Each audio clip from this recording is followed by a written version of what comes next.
सभी को प्रभु यीशु मसीह के नाम पे जय मसीह की। आइए हम आज की इस मीटिंग को शुरुआत करने से पहले एक छोटी सी प्रार्थना करेंगे। आइए हम प्रार्थना में जाएं।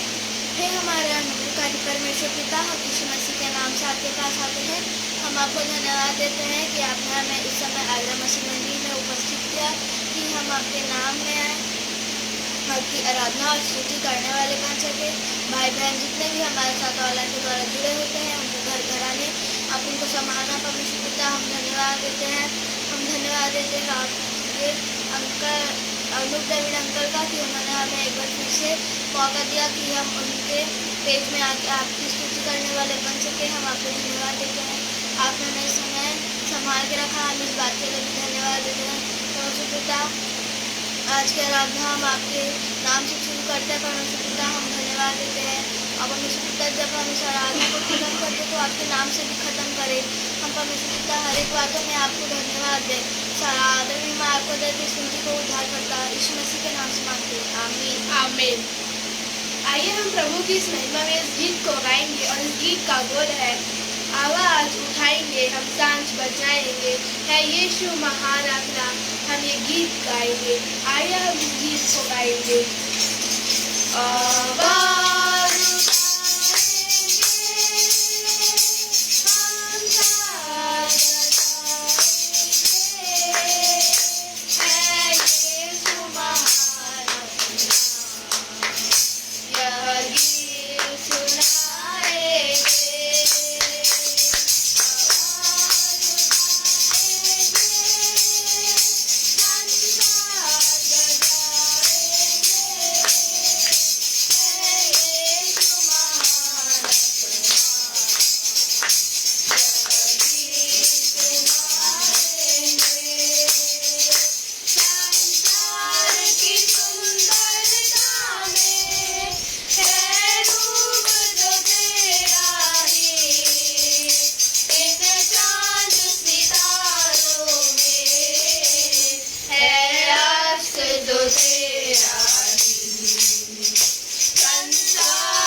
मिलके गाते हैं, अच्छा गीत गाते हैं। आवाज उठाएंगे हम साथ बजाएंगे, है यीशु महान अपना, यह गीत सुनाएंगे। आवाज उठाएंगे संसार की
हालेलुया, हालेलुया, हालेलुया। हालेलुया।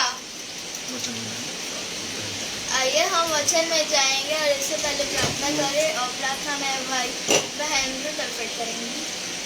आइए हम सभी अपनी आंखों को बंद कर उस खुदावन को धन्यवाद दें।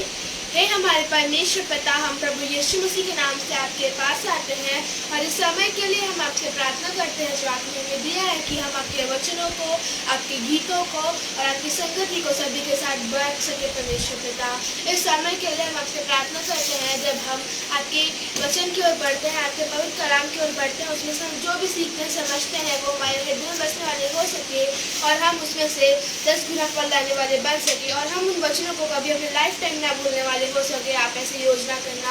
हम हर एक बातों के लिए हम आपसे प्रार्थना करते हैं। परमेश्वर पिता, प्रार्थना करते हैं अनूप डेविड अंकल के लिए जिन्होंने हमें यह अवसर दिया कि हम आपके वचनों को, आपके गीतों को सभी मित्र भाई बहनों के साथ बांट सके और प्रार्थना करते हैं इस ऑनलाइन के द्वारा जो वचन सुनते हैं, समझते हैं, उनके हृदय में बसने वाले हो सके और इस वचनों को वो कभी ना भूलने वाले हो सके और आप उनके साथ हमेशा हर पल हर समय रहने वाले बन सके। हर एक बातों के लिए हम आपसे प्रार्थना करते हैं।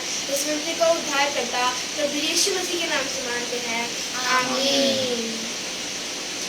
आइए हम पढ़ लेंगे कुरिन्थियों, दूसरा कुरिन्थियों उसका 4:16 से लेकर के 18 पद तक। यहाँ इस प्रकार लिखा है, इसलिए हम हियाव नहीं छोड़ते, यद्यपि हमारा बाहरी मनुष्यत्व नष्ट होता जाता है, तो भी हमारा भीतरी मनुष्यत्व दिन प्रतिदिन नया होता जाता है।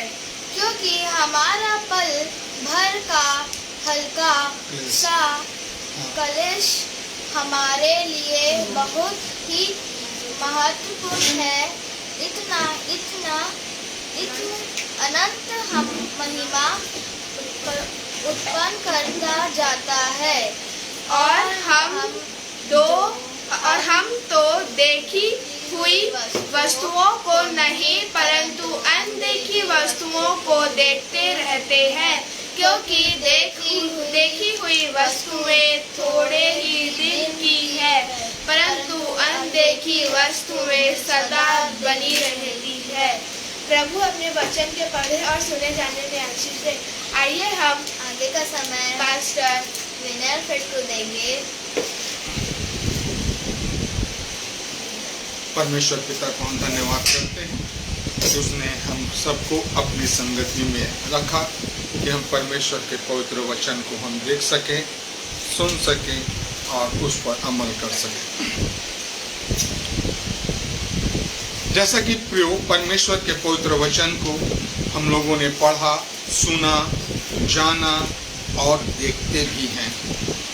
वचन यहाँ पे इस प्रकार से कहता है, इसलिए हम याव न छोड़े, यद्यपि हमारा बाहरी मनुष्यत्व तो नष्ट होता जाता है, तो भी हमारा भीतरी मनुष्यत्व दिन प्रतिदिन नया होता जाता है। क्योंकि हमारा पल भर का हल्का सा क्लेश हमारे लिए बहुत ही महत्वपूर्ण और अनंत महिमा उत्पन्न करता है। आप और मैं जो प्रभु यीशु मसीह में एकत्रित किए गए हैं, प्रभु यीशु मसीह में जोड़े गए हैं, या बहुत अच्छे शब्दों में उसे कहा गया है साटा गए हैं, क्योंकि हमने प्रभु यीशु मसीह को अपना जीवन सौंपा और हमने प्रभु यीशु मसीह में विश्वास किया। लेकिन लोग हमेशा ऐसा सोचते हैं और ऐसा देखते हैं कि मनुष्य के जीवन में दुख, क्लेश, संकट यह बार बार क्यों आता है, और अक्सर हम देखते हैं मसीही जीवन में ही क्यों।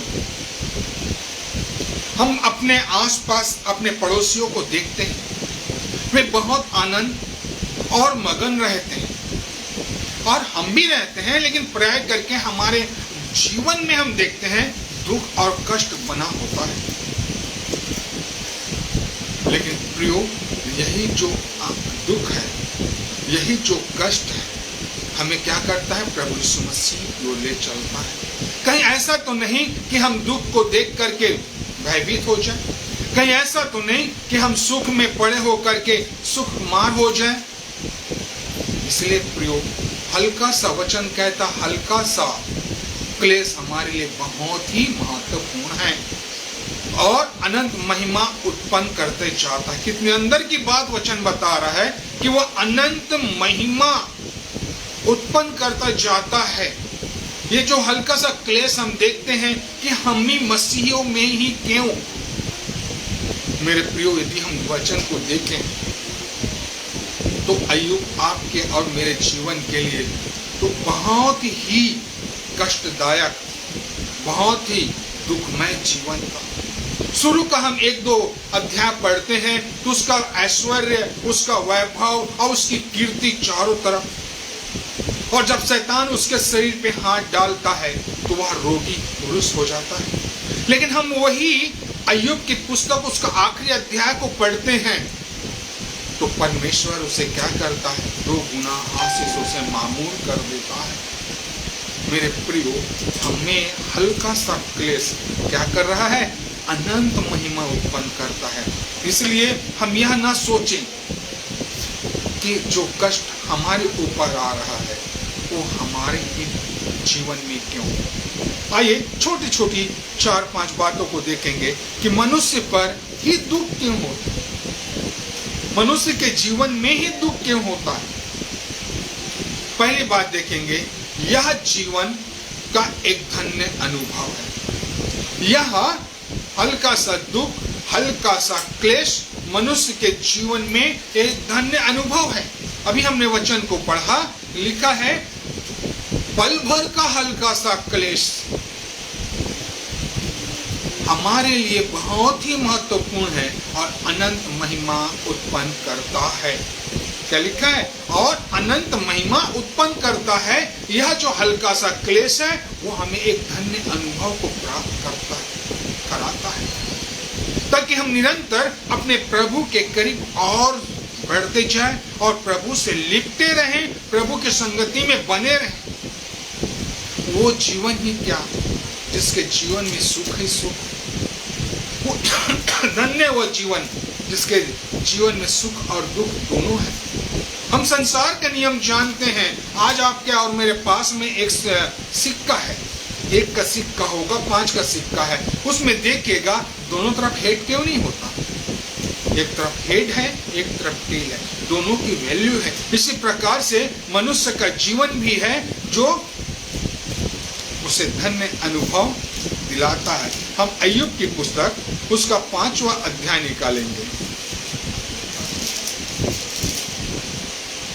अय्यूब की पुस्तक उसका 5वां अध्याय और उसका 17 पद कहता है, देख क्या ही धन्य है वह मनुष्य जिसको परमेश्वर ताड़ना देता है। अय्यूब की वाणी है, ये कहता है देख क्या ही धन्य है वह मनुष्य जिसको परमेश्वर ताड़ना देता है, इसलिए तू सर्वशक्तिमान की ताड़ना को तुच्छ मत जान।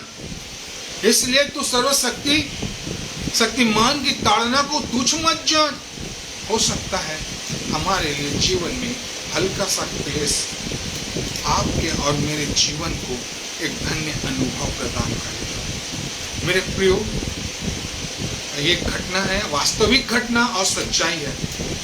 मेरी पत्नी बच्चों को पढ़ाते समय खूब मारती और मुझे लगता है गुस्सा। जब उसे पूछा जाता है तो कहती है हमने भी मार खाए हैं तब इस लाइन और रास्ते में आए। हम यदि आज दुख का अनुभव नहीं करेंगे पढ़ाई में तो कल हमें सुख का अनुभव नहीं होगा, इसलिए हमें शांत होना पड़ता है। तो ये जो हल्का सा दुख हमारे जीवन में है उसको हम कुछ न जाने, हो सकता है यदि परमेश्वर की ओर से है तो हमें आशीषमय जीवन बनाएगा। दूसरी बात हम देखते हैं, परमेश्वर का वचन आपको और मुझको स्थिर प्रदान करता है कि मनुष्य पर दुख क्यों। हम कभी कभी टूट जाते हैं, कभी कभी हमारा मन बिखर जाता है कि मुझ पर ही क्यों, सारी विपत्ति मेरे ही जीवन में क्यों। मेरे प्रियो, इससे सच्चाई का खुलासा होता है। इससे सच्चाई का खुलासा होता है। हम जब पहचान जाते हैं कि सत्य को हम जानने लगते हैं। अय्यूब की पुस्तक उसका 23 अध्याय और उसका हम 10 पद को पढ़ें। परंतु वह जानता है कि मैं कैसी चाल चलता हूँ। हालेलुया। यहोवा क्या कर रहा है? आपकी और मेरी चाल को जान रहा है। आपके मेरे चलने, उठने, बैठने, उन सच्चाइयों को वो जानता है। वो आपको और मुझको पहचानता है कि आप और मैं कैसे हैं। आप और मैं भले हम मनुष्यों के सामने अच्छा बन जाएं, किसी के सामने हम छिप के अच्छा बन जाएं, लेकिन वो जीवता परमेश्वर हर पल आपको और मुझको देखता है। इसीलिए क्या लिखा है? परंतु वह जानता है कि मैं कैसी चाल चलता हूँ। और आगे क्या लिखा है? और जब वह मुझे तालेगा तब मैं सोने के समान निकालूंगा। हालेलुया। क्या लिखा है? और जब वह मुझे तालेगा, अर्थात उस सोने के भट्टे से हमको तैयार करके निकाल लेगा, तब हम किसके समान हो जाएंगे? उस सोने के समान खरा निकलेंगे। इसलिए मेरे प्रियो, हो सकता है आपके और मेरे जीवन में दुख खुदावन के द्वारा, हो सकता है कि कुछ दुख हमारे बनाए हुए ताने बाने के द्वारा हो सकता है हमारे दुख हमारे बनाए हुए रास्ते हैं, लेकिन यदि वो यहोवा की ओर से है तो इसका मतलब ये समझ लीजिए प्रियो, आप और मैं उस सोने के समान खरे निकलेंगे जिसको हमारे जीवन में परमेश्वर सच्चाई को प्रकट करता है। तीसरी और छोटी बात हम देखेंगे, परमेश्वर का वचन। इसके द्वारा हम परमेश्वर के वचन का पालन करना सीखते हैं। इसके द्वारा हम वचन का पालन करना सीखते हैं। कभी कभी हम अपने उपद्रवपन के कारण, कभी कभी हम अपने टेढ़ेपन के कारण, कभी कभी हम अपने बुरे हरकत के कारण हमें क्या पड़ती है? माता पिता से ताड़ना पड़ती है। कभी हमें संसारिक दुख भी मिलता है, लेकिन हो सकता है यदि परमेश्वर के द्वारा यदि हमें दुख मिलता हो तो उसके द्वारा आप और मैं क्या होते हैं? आशीष में। भजन संहिता की पुस्तक उसका 119 अध्याय निकालिएगा। भजन संहिता की पुस्तक उसका 119 अध्याय और उसका 67 पद पढ़ेंगे। उससे पहले कि मैं दुखित हुआ मैं भटकता था। हालेलुया। क्या लिखा है? उससे पहले मैं दुखित हुआ मैं भटकता था। हमारे मार्ग कैसे थे? अनजाने रास्ते में थे। जैसा जिस भेड़ों का कोई चरवाहा नहीं हो, वैसे हम भटकते थे और दुखित होते थे। लेकिन वचन आगे क्या बतलाता है? परंतु अब मैं तेरे वचन को मानता हूँ। हालेलुया। क्या कह रहा है? परंतु अब मैं तेरे वचन को मानता हूँ। जब मनुष्य को ठेस लगती है, जब मनुष्य को सही रास्ता मिल जाता है, जब मनुष्य सीधे मार्ग में आगे बढ़ जाता है तो उसकी चाल सीधी हो जाती है। उससे पहले क्या होता है? टेढ़े मेढ़े चलते हैं। आप देखे होंगे किसी बैल को आप खुला छोड़ दीजिए, वो कभी भी सीधे रास्ते में नहीं जाएगा, लेकिन जब उसके गले में हल को डाल देंगे तो क्या होगा? सीधे ही चलेगा। ठीक उसी प्रकार से हम देखते हैं वो पहले भटकता है, लेकिन जब परमेश्वर के वचन का पालन करना सीख जाता है तो वो सही मार्ग में आगे बढ़ने लगता है। हम वचन को देखते हैं, वचन हमें सिखलाता है, वचन हमने पढ़ा है। पल भर का हल्का सा क्लेश हमें अनंत महिमा में ले जाता है।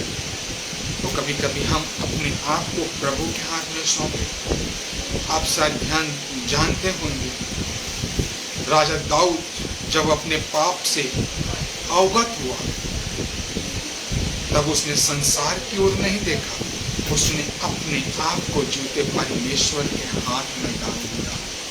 क्योंकि दाऊद जानता था मेरा पिता दयालु है, मेरा पिता अनुग्रहकारी है, मेरा पिता विलंब से कोप करने वाला है, मेरा पिता दुख देने से पछताता है।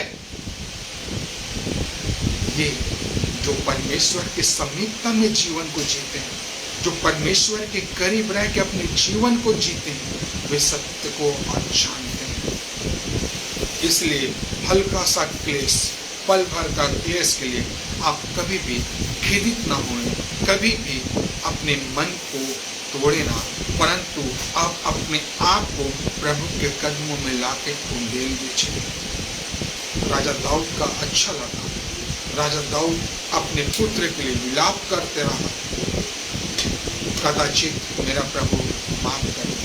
जब वो लड़का मर गया तब दाऊद ने विलाप को छोड़ा और वह अपने कार्य में लग गया। हमें भी अपने जीवन में दुखों को सहना सीखना। हो सकता है यदि यह दुख परमेश्वर की ओर से तो हम उस आशीष के भागी हो सकते हैं। अंतिम और आखिरी और छोटी बात हम देखते हैं, मनुष्य पर ही दुख क्यों? इस दुख के कारण आप और मैं उस स्वर्गीय राज में प्रवेश कर सकते हैं। हल्का सा पल भर का क्लेश, प्रकाशित वाक्य की पुस्तक निकालें। इस हल्का सा दुख, पल भर का दुख हमारे लिए, प्रकाशित वाक्य की पुस्तक उसका 7वां अध्याय और उसका 14वां पद पढ़े। मैंने उससे कहा, हे स्वामी, तू ही जानता है। उसने मुझसे कहा, ये वे हैं जो उस महाक्लेश में से निकल कर आए हैं। हालेलुया। क्या बोल रहा है वचन? यहाँ पे क्या कह रहा है? जो उस महाक्लेश से निकल कर आए हैं, इन्होंने अपने अपने वस्त्र मेमने के लहू से धोकर श्वेत किए। कुछ क्लेश जो हम वचन के लिए उठाते हैं, कुछ क्लेश हम अपने शारीरिक दुख के लिए उठाते हैं, कुछ हम क्लेश अपने व्यवहार के द्वारा उठाते हैं। लेकिन ये जो लोग हैं वो प्रभु के द्वारा, प्रभु के वचन के लिए क्लेश को उठाए। मेरे प्रिय, कुछ एक दुख जो मनुष्य को उस महाक्लेश से निकाल कर लाए हैं, जो मेमने के लहू से धोकर अपने आप को श्वेत कर दिया। प्रियो, हम परमेश्वर पिता को धन्यवाद देते हैं। इस छोटे से वचन के द्वारा हम सीखते हैं। कभी कभी हमारे जीवन में हल्का सा क्लेश, पल भर का क्लेश हमको उस अनंत महिमा में शामिल कराता है। हम उस दुख को महसूस यदि हम करते हैं, वो दुख यदि हम वचन के द्वारा उठाते हैं, इस पवित्र वचन के द्वारा उठाते हैं, तो ये समझिए कि आपके और मेरे जीवन में परमेश्वर काम कर रहा है। यदि हम अपने किए हुए पाप के द्वारा दुख उठाते हैं, तो हमको अपने आप को परखना है, देखना है। कहीं ऐसा तो नहीं कि हम अपने पाप के द्वारा दुख उठा रहे हैं और बार बार परमेश्वर पिता की ओर उंगली उठा रहे हैं। यदि हम वचन के द्वारा दुख उठा रहे हैं तो ये मान के चलिए, पल भर का क्लेश हमको उस अनंत महिमा में पहुंचाएंगे। परमेश्वर पिता को हम धन्यवाद देते हैं कि उसने आपको और मुझको इस आगरा मसीह मंडली में जोड़ा, कि पल भर हम उसके वचन में, उसके गीतों के माध्यम में संगति कर परमेश्वर को धन्य कह सकें। आइए हम प्रार्थना करें और अपने अपने आंखों को बंद करें, उस जीते परमेश्वर को धन्यवाद करें। हे हमारे परमेश्वर पिता, हम प्रभु यीशु मसीह के नाम से आपके पास आते हैं। हम आपको धन्यवाद देते हैं कि आपने हमें अपने वचनों के द्वारा ओत-पोत किया, ताकि हम अपने आप को जाने, पहचाने, सीखें कि हम अपने आप को आपके लिए कैसे तैयार करें। धन्यवाद देता हूँ खुदा बाप कि आप निरंतर हमारे संग और साथ। प्रभु जी, हम आपको धन्यवाद देते हैं कि हम आपके वचन के द्वारा सीख सकते हैं आपके वचन के द्वारा हम जान सकते हैं कि हल्का सा क्लेश, पल भर का क्लेश हमें उस अनंत महिमा में पहुंचा सकता है। प्रभु जी, हम धन्यवाद देते हैं यदि हम आपके वचन में चलते हैं, आपके वचन की सेवा करते हैं, तो हम हमारे जीवन में हल्का सा क्लेश होता है तो हम उस दुख को सहने वाले होते हैं। यदि हमारे जीवन में हमारे बनाए हुए फंदे में हम फंसते हैं तो भी प्रभु जी हमें माफ करिए, हमें अपने अनुग्रह भरे हाथ के नीचे रखें, ताकि हम निरंतर अपने आप को देखें, अपने आप को तलाश करें, अपने गलतियों को माने, अपने आप को जानने का प्रयास करें, क्योंकि प्रभु जी हम आपके बगैर कुछ नहीं कर सकते। धन्यवाद देता हूँ यीशु आपके अनुग्रह के लिए। धन्यवाद के साथ विनती यीशु नासरी के नाम से मांगता हूँ, आमीन। आप सभी भाई बहनों को प्रभु यीशु मसीह में जय मसीह।